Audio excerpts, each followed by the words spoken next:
आज हम इस छोटे से लेक्चर में फोकस ऑन कॉम्प्रिहेंशन के प्रैक्टिस यूनिट्स 1 और 2 डिस्कस करेंगे और इस लेक्चर के डिस्क्रिप्शन बॉक्स में आपको आपके प्रैक्टिस यूनिट्स की समरीज भी मिल जाएंगी। उस लिंक को क्लिक करके आप एक्सेस कर सकते हैं। गूगल ड्राइव का लिंक है, तो वहाँ से आप इन समरीज को एक्सेस कर सकते हैं। So let's start.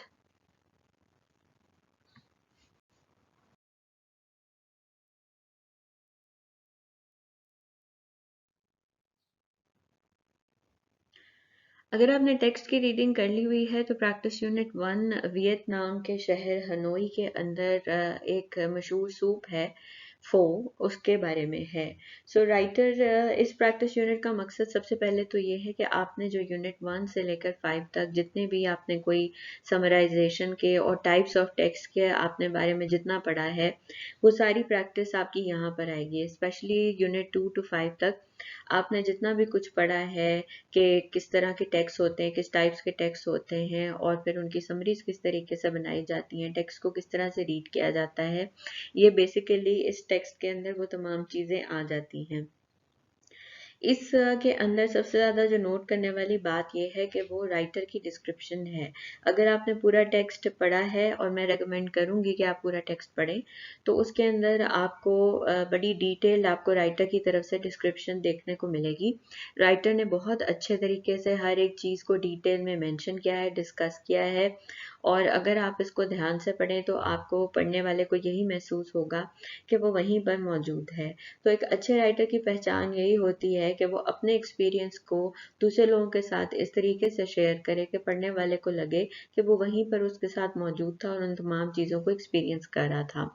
So paragraph 1 और 2 बेसिकली 1 से ही इंट्रोडक्शन स्टार्ट होता है, लेकिन वो कोई फॉर्मल स्टार्ट नहीं लेता, वो डिस्क्रिप्शन से ही स्टार्ट लेता है और वो फिर बताता है कि कैसे एक ठंडी जो थी वो सुबह थी और सुबह के 7 बजे हुए थे, और हनोई जो कि वियतनाम में है उसका पुराना जो हिस्सा है वहाँ पर वो दुनिया का सबसे जो है ना मशहूर ब्रेकफास्ट मिलता है। अब वो इसलिए कह रहा है क्योंकि तमाम वियतनाम जो था वो अच्छी तरह मतलब उस सूप के बारे में वो बहुत ज़्यादा क्रेजी था, और पूरे वियतनाम में सूप को बहुत ज़्यादा पसंद किया जाता था।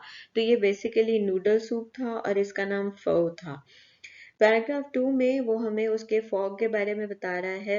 जैसे आप घर के अंदर कोई खाना पकाते हैं या शादी ब्याह होते हैं, उनके ऊपर देगें जब पक रही होती हैं, उनके ऊपर से लिड उठाई जाती है, तो दूर से जो है वो लिड में से जब उठाने के बाद उस देग में से जो एक स्टीम नज़र आती है जो कि काफ़ी ऊपर तक महसूस होती है, वो इसके बारे में बात कर रहा है कि ये जो एक धुआं उठता है वो वेपर्स उसके जो उठते हैं वो काफ़ी ऊंचे उठते हैं, और जो कि एक तरह की एडवर्टाइजमेंट का काम करता है, जो कि फो सूप ढूंढने वाले को पता देता है कि फो सूप कहाँ से मिल रहा है। पैराग्राफ 3 के अंदर उसने जो है वो पहले डिटेल्स दी हैं फो के बारे में कि फो के अंदर क्या क्या है। इन सेंस उसने कहा ऐसे लगता है कि ये खुशबू की भरी हुई जो है वो बोतल है और आपका दिल करेगा कि आप इसको पी लें। फिर उसके बाद वो हमें कंटेंट्स बता रहा है कि उसके अंदर क्या क्या है। मीट और फिश स्टॉक है, मीट है या फिर फिश स्टॉक है, और लिकोराइस है, अनियन है, सिनेमन है। फिर उसके बाद वो हमें ये भी बता रहा है कि वियतनाम के अंदर फो की इम्पोर्टेंस क्या है, क्योंकि ये सूप जो है जब वियतनाम के अंदर कहर पड़ा था तो इस सूप को पीना बहुत ज़्यादा मुश्किल था। तो कोई इसको कह रहा है कि ये एक प्योर प्लेजर है, यानी कि ये उस ज़माने में कहर के दिनों में वियतनाम के अंदर बहुत बड़ी लग्जरी समझी जाती थी, इसीलिए कहर चूँकि ख़त्म हो गया लेकिन लोगों के जहन से फ़ो के बारे में जो इमेज है वो फिर भी ख़त्म नहीं हुआ है, क्योंकि उसके अंदर कुछ कंटेंट्स ऐसे पड़ते हैं जो कि कुछ महंगे हैं, जैसे कि बीफ जो है या फिर गोश्त या फिश जो है उसका उस सूप में मौजूद होना। तो आम लोग इसको वियतनाम के अंदर पड़ने वाले कहत के दिनों में अफोर्ड नहीं कर सकते थे। पैराग्राफ 4 के अंदर राइटर अपने फेवरेट स्पॉट के बारे में हमें डिस्क्राइब कर रहा है। डॉन जुआन मार्केट के अंदर ये जो है वो स्पॉट है। इसकी ओनर का नाम साओ वैन है। ये एक पोर्टेबल रेस्टोरेंट है। जैसे कि हम अपने मुल्क के अंदर जाते हैं तो आपको जगह जगह रेडी या ठेले वाले या ढाबे आपको मिल जाते हैं। ढाबे थोड़े फिक्स्ड होते हैं, लेकिन जो रेडी वगैरह हैं वो एक जगह से दूसरी जगह जो है वो चली जाती है। तो इनको पोर्टेबल रेस्टोरेंट उसने कहा, यानी कि जहाँ दिल किया इन रेस्टोरेंट को उठाकर ले गए। तो वो कह रहा है कि इसकी सबसे बड़ी पहचान क्या होनी चाहिए कि फ़ो जो है वो कहाँ से मिले जहाँ पर सबसे ज़्यादा रश हो। तो उसने देखा कि साओ वैन की जो रेडी है, पोर्टेबल रेस्टोरेंट है, कार्ट है, उसके ऊपर सबसे ज़्यादा रश है। और जो है ना तकरीबन कोई दर्जन जो कस्टमर्स हैं वो वहाँ पर बैठे हुए हैं। छोटे छोटे प्लास्टिक के स्टूल्स हैं उनके ऊपर, और काफ़ी ज़्यादा कतार में इंतज़ार करें अपनी बारी आने का। फिर उसके बाद वो बता रहा है कि उसके स्टॉल का जो है सेंटर पीस क्या है, सॉसर शेप्ड विकर बास्केट। तिनके की बनी हुई जो है वो बास्केट्स हैं। उसके अंदर वो अपनी सारी चीज़ें सूप से रिलेटेड डालकर लेकर आती है। और इसको एक योक यानी कि एक जो सोटी होती है या डंडा होता है, उसके ऊपर उसने आगे पीछे ये बास्केट्स लटकाई हुई होती हैं। उन्हें अपने कंधों पर डालकर वो वहां पर लेकर आती है। हर सुबह वो वहां पर उन बास्केट्स को लेकर आती है। फिर उसके बाद वो हमें बता रहे हैं एक बास्केट के अंदर एक बहुत बड़ा सा देगनुमा कोई चीज है, और जिसके नीचे एक कोयला का जो अंगीठी है वो जल रही है, और उस देग के अंदर भी एक गर्म पानी का एक छोटा सा पॉट है। उसने कहा इस अंगीठी की वजह से फ़ो को उसका नाम मिला। और फिर वो हमें थोड़ा सा एटमोलॉजी यानी कि हिस्ट्री दे रहा है फ़ो वर्ड की, कि वो फ्रेंच वर्ड कॉफ्रे फ़ो से जो है वो डिराइव्ड है, जिसमें फ़ो का मतलब स्टोव है, कॉफ्रे का मतलब पोर्टेबल है। पैराग्राफ 6 में वो हमें दूसरी बास्केट की डिस्क्रिप्शन दे रहा है कि सूप के अंदर मजीद क्या क्या कंटेंट्स डलते हैं। उसके अंदर प्याज, धनिया, पुदीना और ये तमाम चीज़ें जो भी उसके अंदर डलती हैं। फिर उसके बाद वो ये भी बता रहा है कि वियतनामीज जो हैं वो कच्चा गोश्त, अब जैसे स्टेक्स हम रेस्टोरेंट्स में जाकर हम खाते हैं, बीफ स्टेक्स के बारे में अक्सर ये पूछा जाता है कि आपको रेयर चाहिए या मीडियम कुक चाहिए या वेल डन चाहिए। रेयर का मतलब है थोड़ा थोड़ा कच्चापन उसके अंदर होता है, कुछ लोग उसको पसंद करते हैं। मीडियम के अंदर वो बाहर से कुक्ड हो जाता है, अंदर से जो है थोड़ा सा कच्चा होता है। और वेल डन के अंदर जो है वो completely cooked piece of meat होता है। तो वियतनामीज जो है वो वेल डन बीफ को पसंद करते थे। और जो वेस्ट में रहने वाले लोग हैं, वेस्ट के वो लोग जिन्होंने वियतनाम में कॉलोनीज बनाई थी, वो थोड़ा रेयर पसंद करते थे, यानी कि कच्चा पसंद करते थे। तो वो कहता है कि कल्चरली जब आप फ़ो खरीदने जाते हैं और वहाँ अगर ये कह दें कि आपको टाई यानी कि रेड बीफ कच्चा चाहिए, टेंडर चाहिए, तो वहाँ आपको लोग बहुत बुरे तरीके से देखते हैं। और क्योंकि वो वेस्टर्नर्स को भी टाई यानी कि रॉ बीफ कहते होते थे। पैराग्राफ 7 के अंदर वो हमें डिफरेंट किस्म की सीजनिंग्स के बारे में हमें डिस्क्रिप्शन देता है कि किस तरह से प्लास्टिक बोल्स और चाइना वेयर जो स्पून्स हैं उनसे ये फ़ो जो है वो खाया जाता है। और इर्द गिर्द थाओ वैन जो है वो अपने इर्द गिर्द कैसे पूरा सामान सजाकर बैठी होती है। और 9 बजे से पहले पहले उसने अपना सारा सूप सर्व करना होता है, तब तक वो 100 बोल्स जो है वो सर्व कर चुकी होती है। अच्छा, पैराग्राफ 8 और फिर 9 के अंदर जो है वो अपना बता रहा है कि कैसे वो बैठकर इंतजार करता था सूप लेने के लिए। तो एक बूढ़ा आदमी वहां पर साथ बैठा होता था। वो बूढ़ा आदमी कहता है कि मैं यहाँ 20 सालों से आ रहा हूँ और मैं दिन में 3 दफा मुझे जो है वो सूप मिलता है। तो सब उसकी बात सुन के हंस रहे हैं क्योंकि वो थाओ वैन का बाप है। फिर पैराग्राफ 10 के अंदर जब राइटर के सामने फाइनली जो है, पहले तो वो उसके अंदर बताता है कि सूप की असेंबली कैसे होती है, कि पहले नूडल्स जो हैं वो कुक्ड होती हैं, उन्हें गर्म पानी के अंदर 5 सेकंड के लिए डिप किया जाता है। फिर उन्हें बोल में डालकर और फिर उसके ऊपर सारी सीजनिंग सजा के और धनिया, पुदीना और प्याज और ये सब चीज़ें उसके ऊपर डाल के, उसके बाद एंड पर उसके ऊपर वो सारे बीफ के पीसेस रख कर और फिर उसके ऊपर यखनी ऊपर से डाल दी जाती है। फिर उसके बाद पैराग्राफ 10 के अंदर वो हमें थोड़ा सा स्मेल उसके बारे में बता रहा है कि स्मेल जो है वो फ़ो की कैसी है। पहली बार उसको देखता है तो ढेर सारे रंग उसमें नज़र आते हैं, और साथ ही उसकी खुशबू जो है वो स्वीट भी है और जिंजर लाइक भी है। स्वीट इसलिए है क्योंकि उसके अंदर लिकोराइस और सिनेमन है, जिंजर उसके अंदर डाला जाता है। तो उसको पहली स्मेल जो है वो ऐसे हिट करती है जैसे विक्स की आप स्टीम लेते हैं उस तरीके से थोड़ी स्ट्रॉन्ग भी है लेकिन सूदिंग भी है। फिर पैराग्राफ 11 के अंदर वो हमें टेस्ट की डिस्क्रिप्शन देता है कि जैसे ही वो पहला आप चम्मच जब फो का मुंह में डालते हैं तो थोड़ा सा आपको ब्लैंड टेस्ट यानी कि थोड़ा फीका महसूस होता है, लेकिन जैसे जैसे आप खाते जाते हैं डिफरेंट तरह के फ्लेवर्स आपके मुंह में आते जाते हैं। और वो कहता है कि जब तक आप उसके भी फ्लेवर्स को एंजॉय कर रहे होते हैं तो आपको जो प्याला होता है उसकी निचली सतह नजर आने लग जाती है, जिससे फिर आपको ये पता चल जाता है कि सूप खत्म हो गया। और अगर सूप आप जितना जल्दी खत्म करते हैं तो बाकी तमाम लोग सेलिब्रेट करते हैं उसको। पैराग्राफ 12 के अंदर रेसिपी के बारे में बता रहा है कि थाओ वैन से उसने रेसिपी पूछने की कोशिश की। थाओ वैन ने कुछ बहुत ज़्यादा क्लियरली नहीं बताया क्योंकि ऑब्वियसली उसके हिसाब से रेसिपी थोड़ी सीक्रेट थी, तो वह इसलिए बहुत ज़्यादा रेसिपी के बारे में शेयर नहीं करना चाहती थी। उसने थोड़ी बहुत कुछ चीज़ें उसको बताई, लेकिन उसने ये ज़रूर बताया कि मैं घर जाते ही अगले दिन की तैयारी सूप की शुरू कर देती हूँ। और उसने कहा कि 14 आवर्स 14 घंटे लगते हैं इस यखनी को बनने के लिए। पैराग्राफ 13 के अंदर वो हमें बता रहा है कि फ़ो का स्टेटस मॉडर्न वियतनाम में क्या है। फ़ो के ऊपर मॉडर्न वियतनाम पर बैन लग चुका है। उसने कहा उसी वजह से ये चीज़ ज़्यादा इसको इंटरेस्टिंग बनाती है। यहाँ उसने गुरिल्ला रेस्टोरेंट्स का रेफरेंस दिया है। अगर आपने पास पेपर्स देखे हो पंजाब यूनिवर्सिटी के, तो उन्होंने गुरिल्ला रेस्टोरेंट्स के बारे में पूछा है।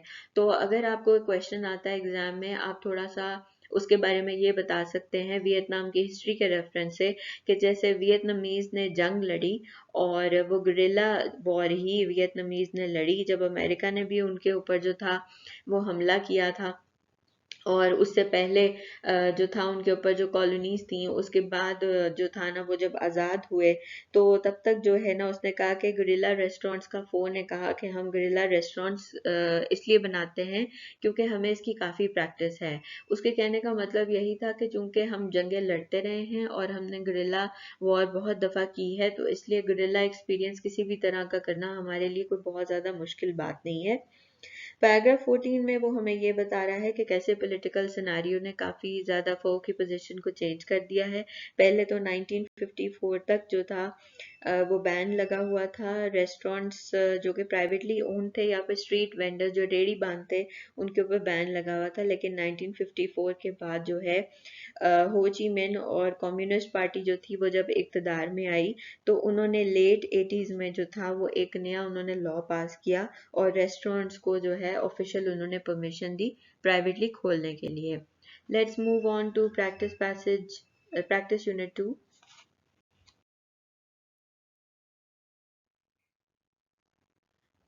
प्रैक्टिस यूनिट 2 की जब हम बात करेंगे तो इसके अंदर हम डिस्कस करेंगे first moments in present.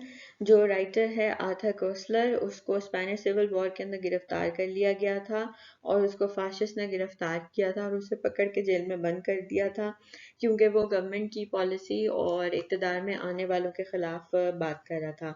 So first moments in present के अंदर अब ये जो पैसेज है इसके अंदर भी काफ़ी ज़्यादा डिस्क्रिप्टिव डिटेल्स दी गई हैं और डिस्क्रिप्शन का अगेन मैं आपको इस बात पर स्ट्रेस करूंगी। अब ये यूनिट जो है ये आपका 6 से लेके 11 तक जितना भी कुछ आपने सीखा है कि डिफरेंट तरह के टेक्स्ट जो हैं वो कैसे होते हैं, उनको आप किस तरीके से रीडिंग करते हैं, पॉइंट्स आप उनके अंदर से किस तरीके से निकालते हैं, उन्हें एनालाइज करते हैं, जो भी कुछ आपने सीखा है वो इस यूनिट से रेलिवेंट है। अब इसके अंदर मैंने आपको बताया यूनिट 1 के अंदर के डिस्क्रिप्टिव डिटेल्स जो हैं वो बहुत ज़्यादा इंपॉर्टेंट होती हैं क्योंकि जो एक्सपीरियंस करने वाला होता है वो जितनी ज़्यादा अच्छी डिस्क्रिप्शन देगा उतने ही ज़्यादा बेहतर तरीके से जो है वो उनको बात कन्वे हो जाएगी पढ़ने वालों को। सो पैराग्राफ 1 के अंदर वो हमें थोड़ा सा स्टार्ट ले रहा है, इंट्रोडक्शन जो है वो हमें प्रिजन डोर की डिस्क्रिप्शन दे रहा है। वो कह रहा है कि जब आपको पहली बार एक प्रिजन सेल के अंदर आपको बंद किया जाता है तो दरवाज़ा जिसका आपको लॉक नहीं पता कि वो आखिरकार है किधर, दरवाज़ा जो है वो 4 इंचेस थिक है और जो है ना उसके पीछे एक बहुत बड़ी सी एक क्रैश की आवाज़ आती है, ऐसे जैसे कोई किसी को शूट कर रहा है। लेकिन वो कह रहा है शूट करने का मतलब ऑब्वियसली आप किसी पर गोली चलाते हैं तो वो इक़दाम कत्ल होता है, कहता है लेकिन इस तरह के कत्ल की एफआईआर नहीं होती। अब वो यहाँ आयरॉनिकली कह रहा है, समरी में भी आप पढ़ेंगे, उसके कहने का मतलब ये है कि इस तरह से किसी की जब आज़ादी छीन ली जाती है, तो ये उसका कत्ल करने के बराबर ही होता है। कहता है लेकिन इस जो आज़ादी का कत्ल होता है, इसका किसी भी तरह का कोई भी रिपोर्ट नहीं दर्ज होती और ना ही इसकी कोई एफआईआर होती है। पैराग्राफ 2 और 3 के अंदर वो हमें पर्सनल फीलिंग्स के बारे में बता रहा है। This are very easy to understand.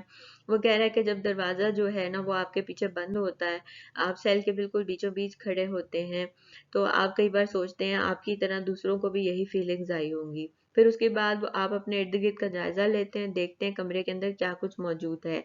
एक बेड है, एक वॉश बेसिन है, वेस्टर्न कमोड है और एक जो है वो सुलाखें लगी हुई खिड़की है। पैराग्राफ 4 के अंदर वो हमें ये बता रहा है कि सबसे पहले कोई प्रिजनर जो है वो क्या करता है, वो कोशिश करता है खिड़की से बाहर देखने की, और खिड़की काफ़ी ऊपर है, वो खुद को आयरन बार से पकड़ के ऊपर करने की कोशिश करता है। इस चक्कर में आके उसने जो पहना होता है अपना सूट वो गीला हो जाता, उसके ऊपर सफ़ेदी लग जाती है। प्रिजनर्स को जो है वो कैदियों को कपड़े दिए जाते हैं प्रिजन के लिए ताकि उनकी शनाख्त हो सके। उसके बाद वो कहता है कि हर प्रिजनर जो है वो आते ही सबसे पहले इरादे करता है कि मैं अपना टाइम बहुत अच्छे और पॉजिटिव तरीके से गुजारूंगा, मैं अपना वक्त बिल्कुल बर्बाद नहीं करूंगा। हर तरह के वो इरादे करता है कि वो एक्सरसाइज भी करेगा, हर सुबह उठकर फॉरेन लैंग्वेज भी जो है वो सीखेगा और अपने आप को किसी तरीके से टूटने नहीं देगा। उसके बाद वो कहता है कि 5 फुट बटा 4 फुट का ये जो है वो सेल है और इसके अंदर वो बेड पर लेटने की कोशिश करता है, लेकिन उसके जो स्प्रिंग्स हैं वो टूटे हुए हैं और बाहर निकले हुए हैं कि अगर कोई उनके ऊपर लेटे तो उसकी स्किन को वो फाड़ भी सकता है। फिर उसके बाद वो बता रहा है कि आखिरकार सब चीज़ों का जायजा लेते हुए उसकी नज़र एक स्पाई होल पर पड़ती है। दरवाजे के अंदर एक छोटा सा जो है वो हिस्सा बना होता है, अब तो अपार्टमेंट्स में ही बना होता है कि कोई बेल करे तो आप उसमें से पहले देखते हैं कि बाहर कौन है। तो ये स्पाई होल उसके प्रेजेंट सेल के अंदर बना हुआ था ताकि बाहर से उसकी हरकतों पर नज़र रखी जा सके। अब जो भी उस स्पाई होल में से देख रहा होता है उसकी आंख अंदर से बहुत बड़ी मालूम होती है और वो कहता है कि जब मेरी नज़र उस आंख पर पड़ी जो कि मूव कर रही थी और उसका अंदर प्यूपल यानी कि जो ब्लैक वाला हिस्सा है वो इतना बड़ा नज़र आ रहा था कि मैं उसे देखकर बहुत ज़्यादा खौफजदा हो गया। कहता है आखिरकार जब वो आंख हटती है तो फिर थोड़ा आपको सुकून आता है। फिर उसके बाद पैराग्राफ 7 में उसकी पर्सनल थॉट्स आती हैं। पैराग्राफ 8 में भी वो अपने आप को समझाता है कि डरने की ज़रूरत नहीं है, ये तो रोज़मर्रा का काम है और ऐसे ही चलता रहेगा। फिर वो सोचता है कि मैं किसी तरह मुझे कोई कागज़ मिल जाए तो मैं इसके अंदर स्टफ़ कर दूँ। पैराग्राफ 8 के अंदर थोड़ा सा वो बता रहा है कि जो है ना कोई इस तरह का इरादा करने से थोड़ा सा उसके अंदर जोश और वलवला जो है वो भर जाता है। अदरवाइज जो है वो कहता है इंसान मेलनकोलिया यानी कि एक्सट्रीम सैडनेस और डिप्रेशन में ही चला जाता है। पैराग्राफ 9 के अंदर उसे रियलाइजेशन होती है कि उसके पास तो कागज़ आखिरकार है ही नहीं। फिर उसको लगता है कि वो दौड़कर स्टेशनरी की दुकान पर जाए और कागज़ ले आए, लेकिन फिर उसे एहसास होता है कि वो अपनी मर्ज़ी से कहीं इधर-उधर मूव नहीं कर सकता और रियलिटी पहली बार उसे हिट करती है और फिर उसे अंदाज़ा होता है कि उसको आखिरकार कैद हुई है और वो अपनी मर्ज़ी से इधर-उधर कहीं नहीं जा सकता। पैराग्राफ 10 के अंदर वो कहता है कि ये डिप्रेशन थोड़ी देर रहती है, दोबारा से वो अपने इस मोड में सर्वाइवल मोड में आ जाता है और फिर उसके बाद वो सोचता है कि नहीं मुझे पेपर किसी तरह स्टफ़ जो है वो इसके अंदर कर देना चाहिए। फिर उसके बाद उसकी सोचें हैं वो सेल्फ टॉक कर रहा है, अपने आप से कोई ना कोई वो बात कर रहा है, लेकिन बार-बार वो कोशिश कर रहा है कि अपने ज़हन को पेपर स्टफिंग की तरफ थोड़ा-सा लेकर आए। पैराग्राफ 11, 12 और 13 के अंदर उसको वक़्त का एहसास होता है कि प्रिज़न में रहने वाले के लिए वक़्त जो है वो नहीं गुज़रता, वहीं पर रुक जाता है, जबकि बाहर वालों के लिए वक़्त अपनी रफ़्तार से चलता रहता है। पैराग्राफ 12 और 13 के अंदर उसने इसी तरह की बात की है, वो अपने आप को बार-बार उस रियलिटी में लाने की कोशिश कर रहा है कि वो स्पाई होल में पेपर ठूँसने की बात कर रहा था, तो उसको उसी पर ही रहना चाहिए। फिर पैराग्राफ 14 के अंदर वो आइडिया ड्रॉप कर देता है। वो सोचता है कि मुझे जो है ना बाकी चीज़ों का जायज़ा लेना चाहिए, पेपर स्टफिंग के बारे में नहीं सोचना चाहिए। फिर वो पहले टेबल की तरफ देखता है, चेयर जो है वो टेबल के साथ जो है वो वेल्डिंग उसकी हुई हुई है, तो किसी भी तरीके से जो है वो चेयर को अलहदा नहीं किया जा सकता। फिर वो सोचता है मैं अपनी चीज़ें टेबल पर रख सकता हूँ। फिर उसे एहसास होता है कि उसके पास तो कोई एक भी चीज़ नहीं है। पैराग्राफ 16 एक लाइन का है, और 15 और 16, तो वो 15 पैराग्राफ में उसको रियलाइजेशन होती है कि उसके पास तो कोई चीज है नहीं। 16 में वो जिक्र कर रहा है the barometer of his mood falls a second time. इसके अंदर वो ये कहना चाह रहा है कि इंसान की जो उम्मीद है प्रेजेंट के अंदर रहते हुए, वो गिरती और बढ़ती रहती है, बढ़ती और गिरती रहती है। उसके कहने का मतलब ये है कि जब वो शुरू में जाता है उसे चीज़ों की संगीनी का एहसास नहीं होता, उसे पता नहीं चलता कि प्रेजेंट की लाइफ आखिरकार कैसी होती है। जब वो अपनी नॉर्मल लाइफ के बारे में, जब हम नॉर्मल मूड में होते हैं, हम कुछ चीज़ों को फॉर ग्रांटेड लेते हैं और हमें उनके बारे में बिल्कुल भी पता नहीं चलता है। चीज़ों को हम फॉर ग्रांटेड ले लेते हैं और हमें तब तक उनका अंदाज़ा नहीं होता है जब तक वो हमसे ले ना ली जाए। पैराग्राफ 17 के अंदर वो अपने सर्कमस्टांसेस को एक्सेप्ट करता हुआ दिखाई दे रहा है, और हमें ये जो है वो नज़र आ रहा है कि वो आखिरकार जो है वो अपने सर्कमस्टांसेस को एक्सेप्ट करता है। फिर कहता है चलो कोई बात नहीं, सिचुएशन इतनी बुरी नहीं है, मेरे पास वॉश बेसिन है, टेबल है, चेयर है, तो इंसान को ज़िंदा रहने के लिए बहुत ज़्यादा चीज़ों की ज़रूरत नहीं पड़ती। लेकिन पैराग्राफ 18 और फिर 19 के अंदर उसे अंदाज़ा होता है, जब वो पहले अपने कमोड के पास जाता है और वाटर क्लोजेट यानी कि टॉयलेट को फ्लश करने की कोशिश करता है, लेकिन उसे पता चलता है कि प्लग तो काम ही नहीं कर रहा। पैराग्राफ 19 के अंदर जो है वो सोचता है कि चलो ठीक है, पानी तो आ रहा है टैप में से, मैं बाल्टी भर लूंगा और फिर पानी जो है वो टॉयलेट के अंदर फ्लश कर दूंगा। लेकिन फिर उसे अंदाजा होता है जब वो टैप के पास जाता है कि वो जैम्ड है, और उसके बाद वो फैक्ट्स और रियलिटी को एक्नॉलेज करता है। वो कहता है ऐसे तो अभी मुझे प्रेजेंट में सिर्फ 3 मिनट गुजरे हैं, और जबकि मुझे यहाँ पर पता नहीं कितने दिन, कितने महीने और कितने साल जो हैं वो गुजारने पड़ेंगे।